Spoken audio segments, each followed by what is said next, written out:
네, 오마이뉴스 독자 여러분 안녕하세요. 네, 오마이TV 시청자 여러분 안녕하십니까. 여기 지금 우리 수원의 한 호텔입니다. 염태영 시장님과 저녁 식사 자리에 여러분을 초대하겠습니다. 반갑습니다, 여러분. 안녕하세요. 반갑습니다. 예. 예, 맛있게 좀 듣고 계시는, 예. 들고 계시는데, 오늘 하루 종일 굉장히 바쁘셨죠? 예. 지금 오마이TV가 아까 제가 생중계 보니까 막 낮에도 시장 골목에 이렇게 왔다 갔다 하고 그러시던데, 오전부터 지금 계속. 오늘 제 일정의 대부분을 오마이 TV가 다 잡아먹고 있습니다. 그러니까 자치분권 선언의 날, 예. 수원시 오늘 굉장히 의미 있는 날인데 저녁 식사에 이제 우리 의장님 함께 해주셨고요. 네. 안녕하세요. 감사합니다. 노영관 의장님. 네. 이번에 이제 처음 의장이 되신 거죠? 그런데? 네, 예. 후반기. 전반부, 후반부. 네. 네. 네. 시의회가 몇 분이나? 네, 우리 시는 저 포함해서 34명. 34명 네. 의장님 나오고 계시고. 그 다음에 우리 교수님 오셨습니다. 네. 이국은 한동대 교수님. 네. 지금 전공이 이제 저는 헌법 분석이고요. 네, 헌법. 법사학과. 네, 아까 낮에 또 발제도 하시고. 네, 조그맣게 토론했습니다. 네. 그리고 황한식 부산대 교수님도. 네, 네. 경제학 전공하고 계시죠? 네, 경제학 전공. 지방분권 개헌 국민 행동 네. 상임위장 맡고 그렇죠. 있습니다. 우리 오늘 한 30여 분간 식사 같이 하면서 원래 김미화 씨, 그 다음에 전유수성 씨가 같이 하려고 했는데 시장님이 늦게 오시는 바람에 먼저 먹고 갔습니다. 지금 이후 행사 7시부터 행사를 리허설을 해야 된다고. 네. 김미아 씨하고는 전에 같이 식사했기 때문에 괜찮습니다. 아, 그래요? 김미아 씨를 좋아하기 때문에 김미아 씨가 꼭 있어야 된다고 그러는데 그건 아니군요. 아, 그런 얘기도 들었어요? 네. 그래서 7시부터는 또 이제 희망 콘서트. 그러니까 예. 오늘 하루 종일 수원이 지방분권에 대한 행사가 지금 있는 거군요. 예. 지방분권의 날 선포했죠. 그렇습니다. 아마 자치단체 중에 이렇게 집중적으로 날을 선포해서 한 건 처음인 것 같은데? 맞나요? 그럴 것 같습니다. 근데 이제 우리가 오늘 지방분권 얘기도 해야 되겠지만은 그 독자들이 축구 좋아하는 사람, 야구 좋아하는 사람도 많으니까 이제 저기 구단, 그 야구 구단이 10구단이 수원으로 되지 않았습니까? 시장님의 역할은 뭡니까? 거기에서 지난 2년간 네. 우리 지역에선 프로야구 19단 유치를 위한 여러 가지 활동이 계속 펼쳐졌었죠. 원래 이제 KBO 규정에 100만 이상 도시가 1도시 1연고권으로 유치하는 조건이 있었어요. 그러다 보니까 9구단을 만들어 놓고 나니까 19단이 자연스럽게 이제 필요하게 됐던 거죠. 근데 그 도시의 조건에 맞는 데가 우리하고 울산밖에 없었어요. 근데 이제 9구단이 창원에 만들어지면서 영남권이 부산, 대구, 창원이 생기니까 울산은 더 고려할 수가 없었고 경기도는 한 팀도 없었으니까 100만 이상 되는 우리 도시가 19단에 그 유치를 해야 되지 않겠냐는 이제 KBO의 요청을 이제 지사님이 받고 지사님이 저에게 요청을 했어요. 그래서 시작된 건데 저희는 19단이 바로 창단이 될 줄 알았죠. 근데 9구단을 만들어 놓은 KBO 이사에서 19단은 오히려 창단을 하지 않고 1년 반 이상을 창단 결정을 미룬 거예요. 그동안 저항도 많았죠. 선수협의회라든지 또 야구 팬으로부터 많은 지적도 받고 그러다가 작년 말에 이제 KBO가 19단을 창단을 결정하게 됐죠. 그러니까 우리는 그동안 준비해온 것 같고 이제 신청을 한 건데 막판의 경합이 아주 치열했습니다. 수원하면 이제 축구도 센데 예. 축구, 야구 이렇게 쌍두마차로 좀 시민들에게는 상당한 기쁨이 될 수는 있겠는데 우리 의장님이시지만 네. 근데 문제는 이제 이런 게 막 지역경제 활성화랑 이런 거 직접 연관이 됩니까? 예. 우리 의장님께서도 저 지지를 해주시고 그러셨는데 우리 의원들이 34분이 다 함께 지지 선언하고 지지 결의하고 우리 지역의 국회의원님들, 도의원님들 다 함께 뛴 거예요. 그랬는데 막판에 이제 그 상대가 너무 맹렬하게 이렇게 경합이 돼가지고 사실 많이 걱정을 했어요.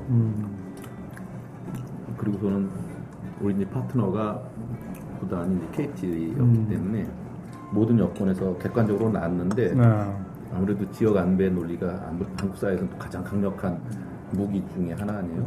그래서 마지막까지 걱정을 했습니다만 저희로서는 그 가장 최상의 조건을 갖고 있는 도시에서 하게 됐다고 보는데 그래서 오늘 아침에 이제 KBO 구단주 총회에서 최종 결정이 된 겁니다. 승인이 돼서 오늘 이제 그 창단과 관련된 그 KBO의 규정에 따른 절차는 다 맞춰진 거고 이제 수원시하고 KT가 할 일만 남은 겁니다. 하시면서. 네. 그래서 우리 의장님께 네. 의장님 좀 우리 시장님 식사 좀 하게. 그 수원이 이제 여러 가지 네. 이 수도권에 여러 시가 있는데 네. 수원의 특징이라면 뭘까요? 그 중에서 지금 우리 독자들 중에서도 수원 사시는 분도 있겠지만은 네. 대부분은 이제 수원을 잘 모르시는 분도 있을 텐데 수원하면 수원의 정체성은 뭔가요? 수원의 특징. 우리 수원이야 뭐 수원의 하성이 세계적인 문화유산 하성이 있습니다. 그래서 저희들도 올해는 이제 50주년 축제를 하면서 이제 국내 축제보다도 세계적인 발전으로 더 나아갈 수 있는 축제에 발전되지 않을까. 그래서 올해 또 축제 못지않게 큰 행사가 이제 생태 페스티벌 올해 또 큰 행사를 지금 현재 준비하고 있습니다. 또 우리 또 의회는 작년 한 해도 그랬지만 우리 또 시장님께서 정말로 뭐 집행부 3,000명 진짜 집행부 같이 신봉에서 잘 해오셨지만은 그래도 우리 34명 의원들이 참 같이 집행부와 서로 협력이지 않았나 이렇게 생각합니다.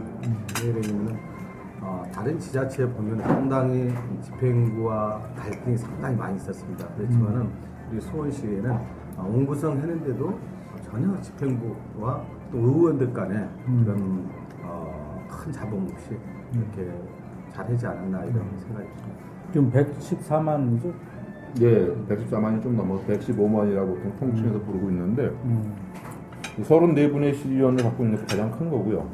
인구도 가장 큰 지자체죠. 그리고 지금 의장님 말씀하신 것처럼 의회 내에서 협력이 잘 돼가지고 저도 그것이 큰 복이라고 생각하고 그 의장님의 뭐 탁월한 지도력, 우리 의원님들 화합하고 이런 것이 아주 보기 좋습니다.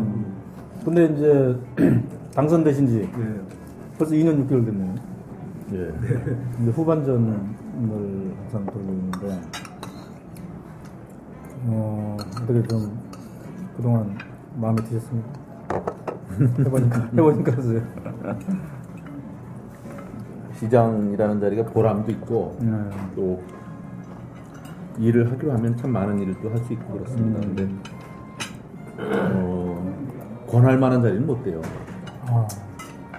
어떤 의도로 우선 개인 시간 없죠.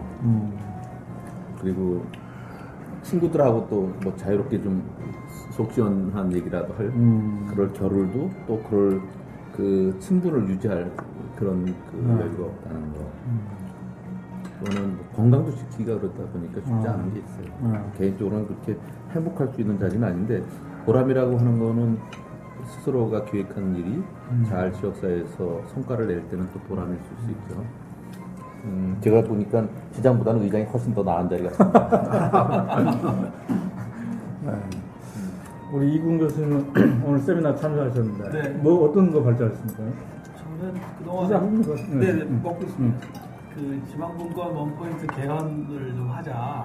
그 지난 한 1년 반 동안 여러 가지로 좀 했어 왔는데 오늘 또 그 얘기 연장선상에서 했고요. 아까 우리 그러니까 원포인트 개헌이라는 거는 우리 헌법에 여러 가지 개헌할 것들이 있지만 지방자치에 대한 것에 대해서 이번에 그거만 한번 해보자 이거잖아요. 그러니까 이제 그동안에 우리 국민 여러분 잘 아시는 대로 4년 중임제로 하자, 의원내각제로 하자, 분권형 대통령제로 하자, 중앙 정치 권력을 구성하는 정치인들이 그 서로 무슨 저글링 하듯이 속으로 정말 그거 할 생각도 없으면서 계속 그 얘기만 했거든요. 근데 대통령제 5년 단임제 하다가 분권형 대통령제를 하면 우리 국민들의 삶이 나아지느냐? 저는 아니라고 생각하거든요. 근데 우리 헌법에 지방자치에 관한 조항이 딱 2개밖에 없습니다. 117조, 118조인데 그 중에 특히 117조에서 법령의 범위 안에서만 자치를 해라. 지방자치제가. 그래서 사실은 여러 가지 면으로 뭐 길게 말씀드리기 곤란한데 그 지방자치를 제대로 하려고 해도 중앙정부가 시키는 일 아니면 할 수 있는 그 그 어떤 여지가 굉장히 적습니다. 시장님 부장님 더 잘 아실 텐데 저희들은 그 헌법 제8장을 획기적으로 선진국 수준으로 개정을 해가지고 실질적으로 그 헌법 안에 자치법률하고 국가법률하고를 나눠가지고 지역에서 알아서 할 수 있는 것들은 그 중앙정부가 손대지 말고 알아서 좀 하도록 하자. 재정도 지금 지방세와 국세에 관한 규정은 헌법 안에 없는데 그것도 아예 좀 명시적으로 두어가지고 스스로 자기 책임하에 지역이 정치를 자치를 할 수 있도록 하자. 그런 취지에 저희는 한 10개 항 정도 함께 합의를 해가지고 이미 좀 알려드린 적이 있는데 발표도 하고 그랬는데 그 지난 대선 공간에서는 각 캠프에도 뭐 말씀도 드리고 그랬는데 이게 언론 환경이 중앙 집권적으로 돼 있어가지고 일반 시민들한테는 잘 알려지지 않는 것 같습니다. 그러니까 요새 언론 환경 말씀하셨는데 대통령 인수위 사무실 있죠? 거기는 기자들이 1000명씩 1000명. 그 뭐 특별한 새로운 것도 없는데 1000명 있는데 수원시 자치분권의 날 오늘 몇 명 왔는지 모르겠는데 물론 오마이TV는 항상 늘 왔었지만 이게 이제 현실인 거죠 사실은. 우리 황 교수님은 이제 오랫동안 몇 년 동안 이 분야를 좀 연구해오고 계십니다. 예, 뭐 연구를 가지고 치면 한 20년 이상. 20년 이상. 예. 특히 이제 저는 이제 연구를 그냥 연구라기보다는 좀 실천적 연구적 실천 이렇게 스스로 자기 실천을 합니다만은 지방분권운동 이거를 이제 활동해온 지는 한 13, 14년 이렇게. 그럼 이제 오늘 이제 수원시 자치분권의 날 행사에 참여해 주셔가지고 또 감회가 새로우셨을 텐데. 그래서 오늘 이제 자치분권 수원시 자치분권 협의회 출범 행사 제가 이제 축사도 아까 드리고 또 새 신정부의 지방분권 로드맵 토론회 또 주관자로서도 인사. 그럼 이렇게 자치 단체에서 이렇게 자치위원회 이런 것들을 독립적으로 좀 만든 사례가 그래서 이제 광역 전국 16개 시도지사 협의회가 있는데 광역 시도 단위에서는 부산, 대구, 광주, 대구, 경북, 강원 이렇게 한 4-5개 단체가 광역 단위에서 자치분권 협의체가 만들어져 있습니다. 그런데 이제 기초지방자치단체는 수원이 처음입니다. 염 시장님이 엄청난 역사적 사건을 이렇게 저질러 놓습니다. 이게 지금까지 우리가 지방분권 운동을 해왔는데 결국은 큰 제도나 정책의 틀을 바꿔야 되는데 바꾸려면 국민의 힘을 모아야 되지 않습니까? 국민의 힘을 모으는데 역시 풀뿌리 속으로 일반 시민들이 광범위하게 참여할 수 있는 그렇게 하려면 기초지방자치단체가 나서는 게 중요하고 그리고 오늘은 기초지방자치단체 각계가 아울러서 시민자치분권 협의체가 구성이 되어가지고 그래서 아까 제가 말씀드렸습니다만 이거는 지방분권 역사에서 풀뿌리 속으로 대중적인 분권운동을 가는 아주 중요한 계기다 이렇게 저는 굉장히 높게 생각하고 있습니다. 근데 이제 염 시장님이 제가 전에도 한번 인터뷰해 본 적이 있기 때문에 아는데 이 지방분권을 지금 2년 반 해보지 않았습니까? 시장은? 그래서 2년 반 시장 해봤더니 이게 잘 안 되더라. 그래서 뒤늦게 한 게 아니고 아주 초장부터 이거 주장하셨잖아요. 네, 그렇습니다. 근데 왜 해보지도 않고 초장부터 그 지방분권이 꼭 필요하다 이렇게 생각하셨어요? 좀 그 전부터 이거 연구를 하셨던가요? 시장 되시기 전부터? 예. 저는 시민운동할 때부터 우리 지역에 있는 그 지방자치연구소를 만들어서 활동한 지가 10년이 넘었어요. 우리 사회에서 보면 김두관 그렇죠. 전 장관께서 아까 오셨죠? 예, 쭉 해왔는데 그 역사가 비슷하다고 보면 됩니다. 그런데 우리 사회에 지금 갖고 있는 문제점 중에 하나가 지금 국회가 정치개혁, 정치 이를테면 이제 틀을 바꿔야 된다는 논의는 계속 있어 왔습니까? 그 핵심적인 내용은 딴 게 아니라 무소불위의 권력이 다 모여 있다는 데 있지 않습니까? 이걸 분산시키는 거 이게 제일 중요한 거라고 생각을 해요. 그래서 힘의 균형이 좀 맞고 그래서 어느 독주 체제나 일방 체제가 돼 있지 않아야만 민주화가 되고 그래야만 우리가 이제 모든 부분이 공평하게 일종의 이제 민주 정의가 실현될 수 있는 기초가 생긴다고 보는데 우리 사회에서 여러 가지 권력의 축이 있지만 그 중에 하나가 중앙 집권, 중앙 집중을 막을 수 있는 게 지방적 권한의 확대가 그것을 맞출 수 있고 그것의 증명은 우리가 아니라 선진사회가 다 보여준 바 있거든요. 근데 그것을 우리는 추구하자는 취지였고요. 지금도 지방은 그 중앙에 비해서 권한이라든지 재정 그 분배의 수준에 있어서는 너무 취약해요. 그러다 보니까 중앙에 다 예속된다고요.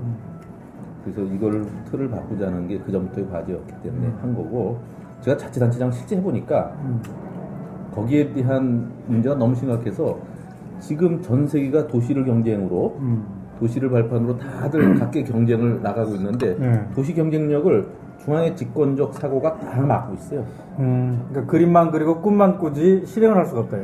그러니까 발목을 묶어놓고 도시들이 뛰라고 하는 거예요. 발목을 묶어놓고 뛰라. 네, 그래서 이게 발목을 풀어라. 그래야지 그 모든 그 힘이 중앙으로 다가 있어서 지역이 이렇게 어려움 겪고 있는 것에 대한 근본적 해결이 없이는 우리 국가 사회가 다음 단계로 나가는 것이 어렵다.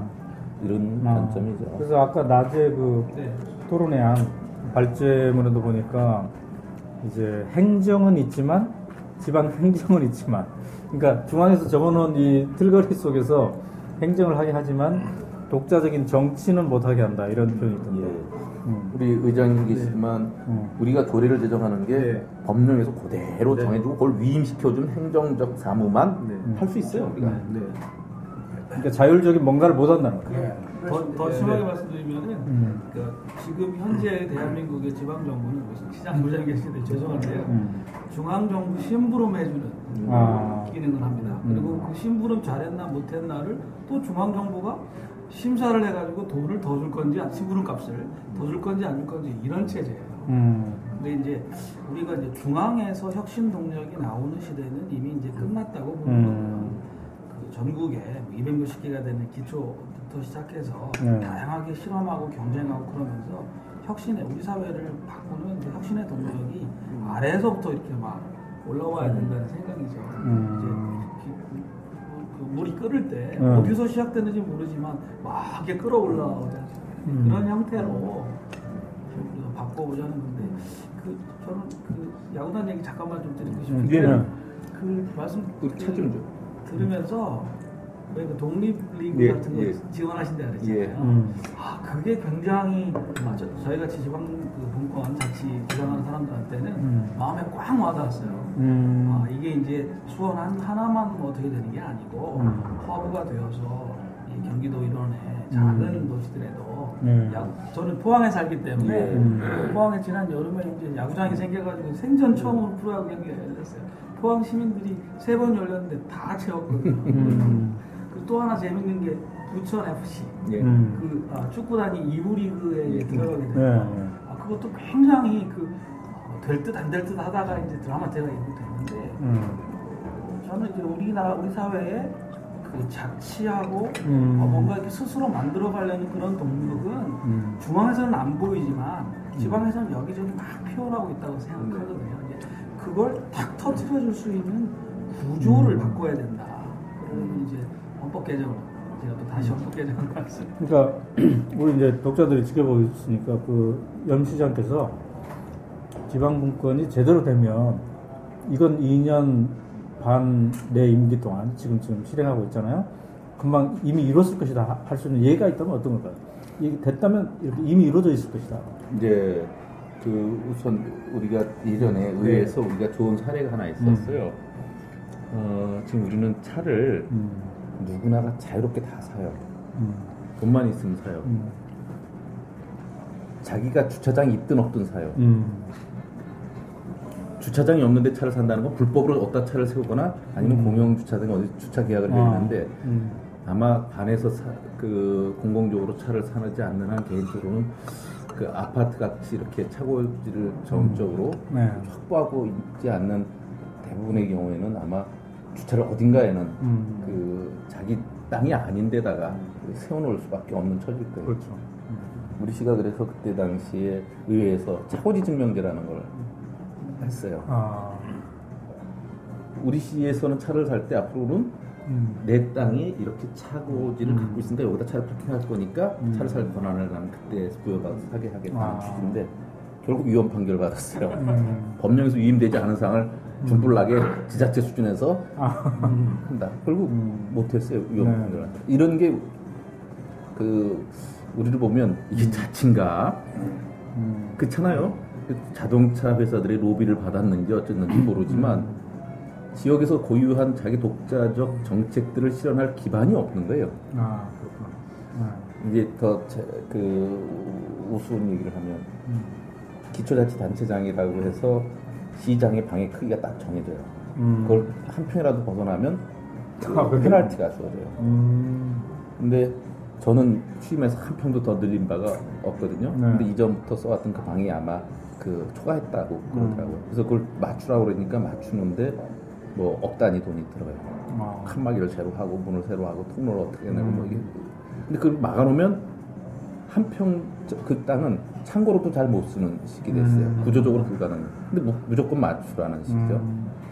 그러니까 이게 중앙정부는 어른인데 니네들은 초등학교 수준도 안 되니까 이 기준에 맞춰라는 식이야. 우리 옆에 도시가 어떻게 하고 있는지 알아요? 그래서 시장, 부시장 방을 바꿨어요. 부시장 방 기준이 없어요. 그건 다 통과예요. 그래요? 네. 코미디죠. 완전 코미디네, 진짜. 그게 지금 중앙정부가 바라보는 기초자치단체, 지방정부의 규제의 모습이에요. 성과가요. 뭐 어떻게 했냐. 구체적으로 분권이 돼 봐야 부재 성과 나올 것인데 그냥 상상해보면 대한민국의 중요한 결정권이 중앙정부가 있고 그 다음에 그건 정부 차원이고 정치 차원에서는 정당에서 주요 결정권도 역시 중앙에 있고 그러니까 이제 지방자치단체장이나 지역에 살아가는 기업하는 사람 각각의 사람들은 사람들이 서울로 왔다 갔다 해야 되는 겁니다. 예. 그러면 이제 만약에 분권이 된다 하면 분권이 된다 하면 서울로 왔다 갔다 하면 빈도 훨씬 줄어들고 교통 문제도 훨씬 완화될 것이고 부처님 이야기하면 그런 것도 있을 거고 그리고 우리 분권 운동하는 사람들에게 대지 유물통 정치라고 이야기할 때 들어보시는지 모르겠습니다. 대지 유물통 정치. 네, 대지 유물통 정치. 그러니까 돈을 갖다가 국세, 중앙세, 이하자치소에서 중앙에 돈을 쥐고 있고 이 돈을 이제 지방에서 따기 위해 가지고 거의 각 지방자치단체장들이나 지방에 있는 사람들이 거기에 이제 서로 들이밀고 그 대지 유물통에서 대지들이 서로 조금 더 가자고 싸우고 있고 하는 것처럼.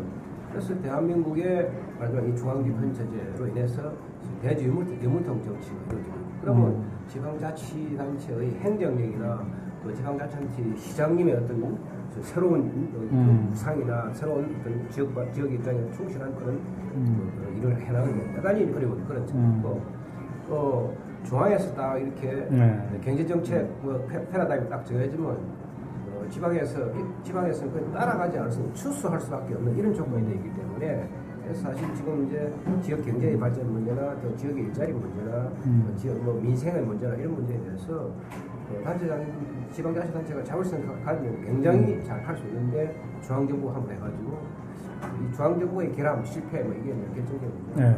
근데 시장님, 근데 이게 그런 문제의식을 이제 우리 염 시장님 지금 느끼고 있는 문제의식을 다른 시장들도 느꼈을 텐데 그 전에 있는 시장들도. 근데 이게 이제 아까 교수님 말씀하신 지방자치의 역사가 자치단체장을 직접 이렇게 뽑는 걸로 하면 한 20여 년 되지 않습니까? 조금 못 됐어요. 이제 18년 정도 됐는데. 그럼 왜 이게 그동안 이 자치단체장들이 이게 대한 문제의식을 다 느꼈을 텐데 왜 아직까지도 이 개선이 안 돼요? 우리 의장님에서 경험으로는 어떻게 그냥 내 임기 때는 그냥 자기들 뭐 권한을 다 뺏겨주는 그런 심정이다 보니까 줄 수가 없죠. 왜냐면 그거라도 다 잡고 있어야지 중앙정부에서는 지방정부를 통제를 한다. 그리고 또 믿지를 않잖아요. 지금 이제는 이제 약 20년이 됐으면은 중앙정부에서도 지방적으로 믿고 이제는 좀 내줘야 되지 않냐 이런 생각을 했습니다. 자기 권한을 뺏길까 봐 그걸 꽉 치면서 그게 말 그대로 탁상공무도 지금도 하고 있는 실정이 되죠.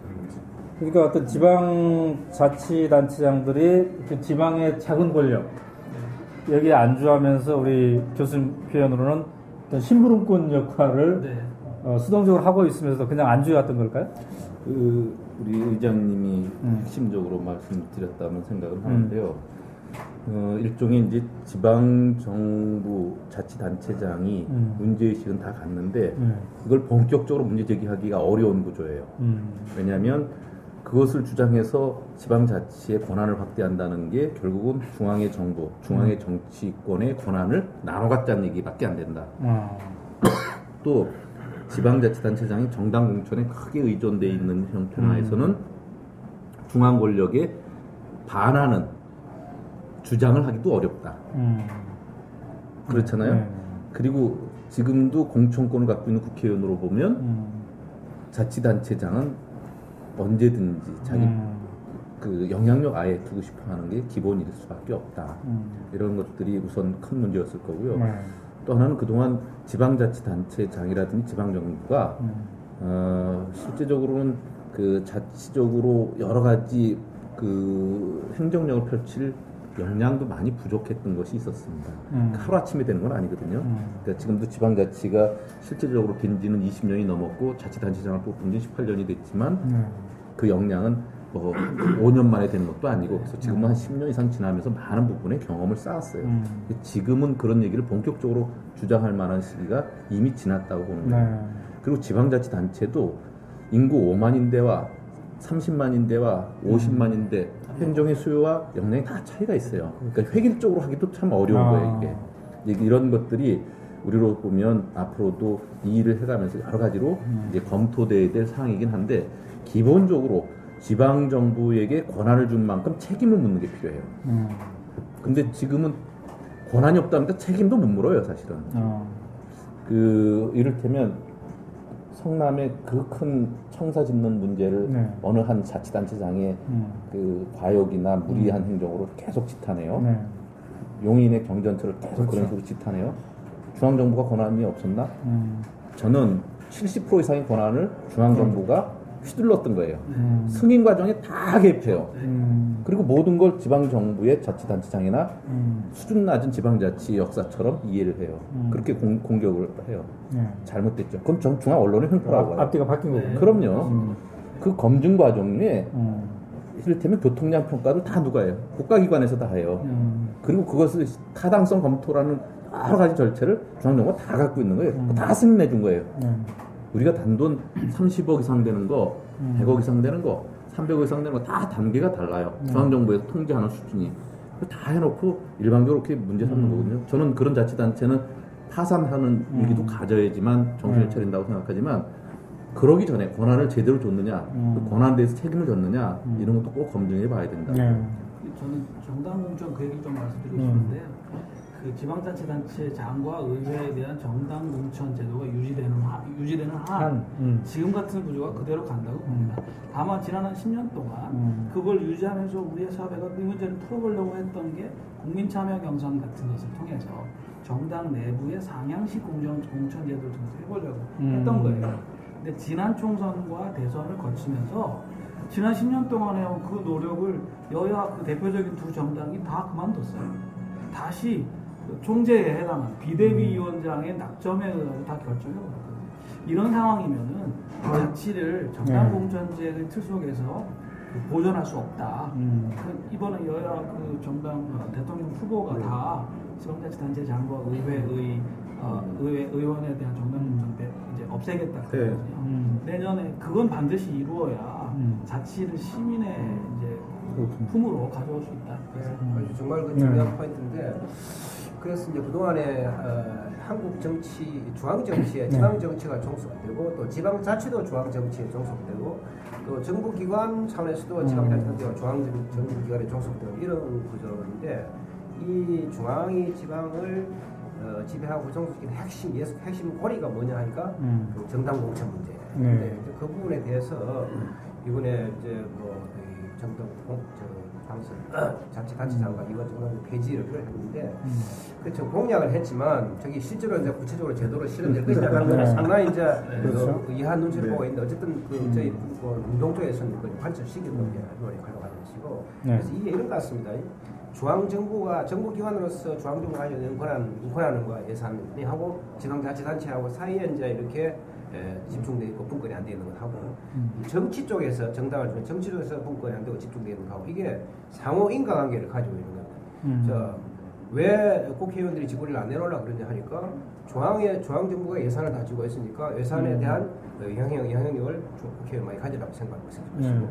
또 반대로 이제 또 이게 이제 그러니까 정치 쪽에서의 이 독점하고 정부기관 쪽은 이게 상호 인과관계다. 이것 때문에 이것이 안 되고 이것 때문에 더 심하다. 이런 구조를 가져왔는데 정당 공천 문제에 관한 참여정부 시기에 그 이전 시기에 기초의원은 정당 공천이 안 했거든요. 그래서 30, 안 했죠. 그러다가 이제 참여정부 했는데 그러고 보니까 그 이전 시기와 달리 지방 의원마저도 완전히 저쪽에서 된 걸 가졌습니다. 그래서 이게 획기적인 되도록 만들고 그렇게 생각을 해요.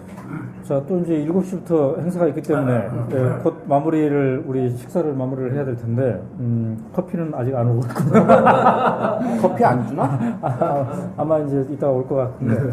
근데 이제 지금 기초의회 그다음에 기초단체장에 대한 공천권 폐지 이거 말씀하셨는데 이제 우리 염 시장님이 느끼시기에 여러 가지가 있지 않습니까? 뭐 재정권도 있겠고 입법권도 있겠고 여러 가지가 있겠는데 가장 핵심적으로 뭘 보고 있습니까? 뭐 6개 주요 의제 이렇게 정리도 해놨던데 그 중에 가장 핵심적인 어떤 건가요? 우선은 그 우리가 행정사무만이 아니라 그 재정 권한까지 같이 오는 것이 꼭 필요하고요. 그리고 그런 것들은 그 헌법 개정까지 가면 좋겠지만 우리가 지금 헌법 개정을 위해서 지방분권 개헌 국민운동이라는 것도 만들어서 있습니다만은 그 이전이라도 그 이번에 당선자의 공약에도 있지만 지방 그 일괄 이양 하는 그 법률을 제정하겠다고 하는 것이 있습니다. 그것은 최소한 관철이 돼야 되겠다 생각이 듭니다. 그리고 이 모든 것의 가장 근본 원인은 중앙의 권력을 분산시켜야 된다는 취지에서 또 지역이 자체적으로 자치권을 자체의 평가, 성과에 대한 평가로 결정시킬 수 있는 정당 공천제 폐지입니다. 한국에서 지방자치 역사의 왜곡은 가장 큰 요인이 그로부터 비롯된다고 보시면 됩니다. 지금 의원님들도 여기 계시지만 의원님들도 사실은 국회의원들이 오라가라 하면 사적인 이해관계, 사적인 여러 가지 일정은 그냥 무시되어야 되는 것이 현실입니다. 그 자치단체장인 경우도 사실은 우리 같은 경우는 큰 도시여서 국회의원이 몇 분 있으니까 일방적이라고 할 수는 없지만 대부분의 자치단체는 거의 일방적 관계에 있습니다. 그런데 이것이 해결되지 않고는 절대 온당한 자치단체장이 시민을 보고 하는 게 아니라 공천권자의 눈치를 보고 하게 돼요. 제가 2006년도에 출마해서 떨어졌고 2010년도에도 됐는데 2006년도 한쪽 바람이었어요. 제 아무런 공약인 내용 안 봅니다. 대부분 쓰레기장으로 그대로 나온 부분 그 다음날 그대로 듣지도 않고 다 나옵니다. 그냥 정당의 중앙정치의 중간평가예요. 2010년도 저도 여러 가지 준비했지만 제 공약이 나왔거나 인물을 철저히 검증해서 했다고 하는 요인보다는 또 반대적 바람이 큰 영향을 차지했다고 봐요, 저는. 이것은 온당한 구제가 아니에요. 우리는 정당이 제대로 되고 국민들의 평가와 그 온전한 정당 구조를 갖고 있으면 우리가 정당 공천제가 큰 문제가 안 되지만 우리 같은 경우에는 적어도 상당 기간 동안 정당 구조가 온전하게 되고 정치 개혁이 확실히 되고 공천의 시스템이 제도적으로 안정되기 전까지는 우리는 이렇게 그 위험한 지방 정부의 그 구성 형태를 가져서는 안 된다는 거예요. 이거는 절대 우리의 지방자치 발전을 위해서 개헌돼야 되고 지금 말씀하신 기초뿐만 아니라 광역까지도 아니요 광역에 대해서는 저는 얘기하지 않았는데 그 광역은 정당 구조의 책임적 권한이 상당 부분 주요하게 지배할 수밖에 없기 때문에 그렇다는 거고요. 근데 기초에서 그것이 개선되는 것이 여야 대선 후보들이 다 공략해도 대부분 관측자들이 쉽지 않다 보는 이유가 뭐겠어요? 국회의원들이 당선되기 전에 다 또 대선 전에 다 공략했던 것들이 끝나자마자 거의 무시되는 현실을 보면서 이것도 그렇게 될 거라고 보는 게 얼마나 우리 정치 구조와 이 정치 개혁이 어렵다는 것을 반증하는 거 아니겠어요? 하여튼 저는 그런 측면에서 다른 것 말고라도 그거가 하나가 제 이해관계를 떠나서 저는 시민운동 할 때부터 그걸 주장했던 입장이기 때문에 뭐 일관된 입장이어서 제 이해관계로 특별히 대입하지 않아도 좋습니다.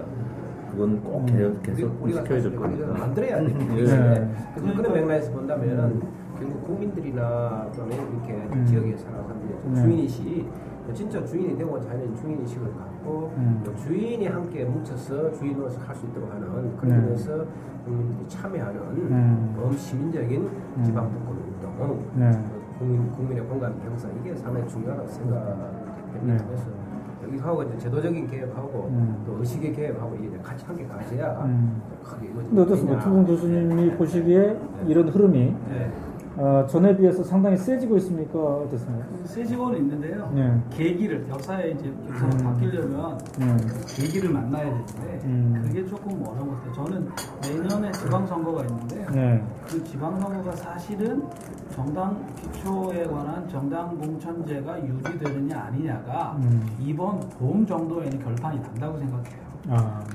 이제 만약에 그대로 유지가 된 상태에서 그 각 정당들이 정당 그 공천권을 행사하는 시스템으로 가면 내년 지방선거는 그냥 박근혜 정부에 대한 중간평가 이상의 의미를 못 가질 거고요.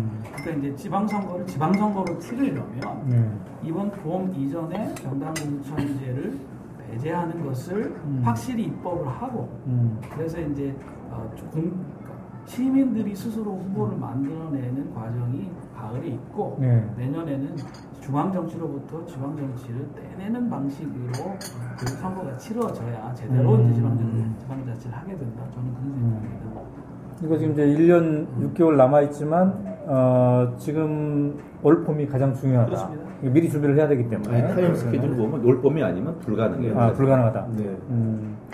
그래서 지금 우리 유권자들 입장에서는 금방 대선 끝났는데 또 이제 대선 결과에 대해서 희비가 걸리는 이런 가운데 있는데 우리가 다시 신경 써야 될 게 정말 많군요. 그래서 이제 대통령 당선자가 공약을 하셨어요. 내 지방자치 선거를 제대로 하기 위해서. 이 문제가 많이 이야기를 하고 있는데 지금 이제 바람직한 것은 그 상반기 중에 봄에 해내야 되고 구체화시키는데 내년 6월엔 지방선거니까 금년 연말까지 법안이 발표되지 않겠냐. 이전 시기에 보면 몇 달 전까지 이렇게 그런 게 있고 하기 때문에 이제 그렇게는 보는데 그래서 이제 김치국도 마신다고 우리는 지금 지방분권 개헌운동을 펼쳐서 국민의 힘을 모아하고 자치단체 힘으로 해 나가면 우리가 가만히 있으면 쉽지 않지만 움직이면 될 수 있을 것이다 생각하고 될 것을 예상을 해서 저는 이제 지방자치 혁신 아카데미 뭐 이런 걸 준비하고 있습니다. 그래서